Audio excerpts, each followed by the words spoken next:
We're going to go back to Greece now. As we were telling you earlier, Greeks have woken up this morning to the banking restrictions, and we're going to turn now to Kevin. We're going to turn now to Kevin Ovenden. He joins us live at a rally in Athens in Syntagma Square. Kevin, thanks so much for joining us. You're at this rally in the square. Tell us what's the mood there? What's the attitude?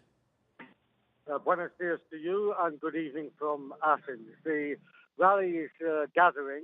There are many, many thousands here already. The rally will go on for some hours.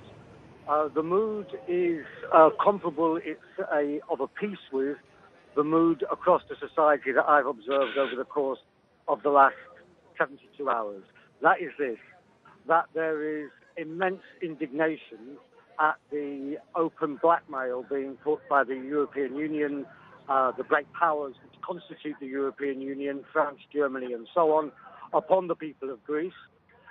Today we have had the intervention by Jean-Claude Juncker, the President of the EU, the President of the European Commission, in open blackmail to attempt to win a yes vote to a capitulationist position by the Greek people at the referendum on Sunday.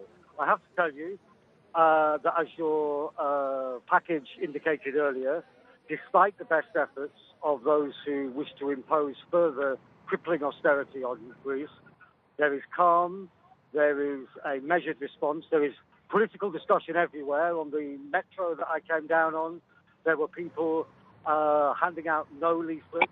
Everybody in my carriage had a no leaflet, and we were all discussing what to do and what to vote on Sunday.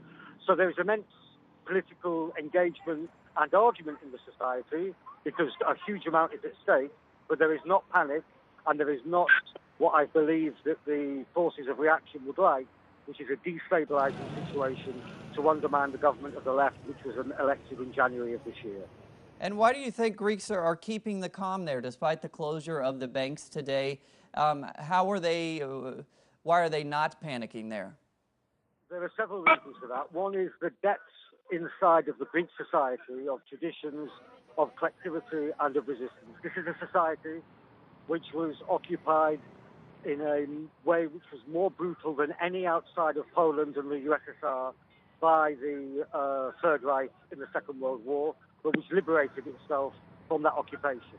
400,000 people were active members of the National Liberation Movement between 1940 and 44. It's a society which had a civil war in which the right and fascist collaborators, aided by the United States and Britain, moved and crushed the left. But nevertheless, the left survived. It's a society which had dictatorship, but which overthrew dictatorship. It has traditions of collectivity and of hospitality and of good sense in the common laiko, what they say here, the people.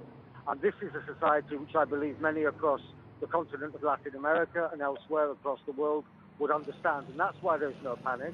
The second reason is that the forces of the left, of the progressive left, anti-racist, anti-imperialist, for a progressive alternative to capitalism, have built deep roots inside of the society, and it is a social force, not just a political party, which the forces of Angela Merkel, François Hollande, Jean-Claude Juncker, Cameron and Obama and so on have taken on. They've not just taken on a party in the government, they've taken on a social force with deep roots in this part of the world. And Kevin, you're obviously following this situation closely, so we'll be watching for the referendum to come up. What else should we be looking for in the next few weeks? Well, I think you should be looking for, in the course of the next week, events moving very rapidly, even before and more rapidly than the timetable of the referendum. We haven't seen the last of the EU's intervention. I believe there will be more. Also, the government's measures to close the banks for a week and introduce capital controls are very welcome. People should understand, people are restricted here now to taking out 60 euros a day, but all of working class Greece is living on less than 60 euros a day. So the working class knows how to live on 60 euros a day. It's the middle class, upper middle class and capital which face problems. So we should look for further confrontation, which at its root is a class confrontation, and you should be aware the other side will not play by the normal rules of democracy. Our side knows that. Our side will use mass democratic force, if necessary, to ensure the people's will. All right, Kevin Ovenden, we will be following it closely. Thanks so much for joining us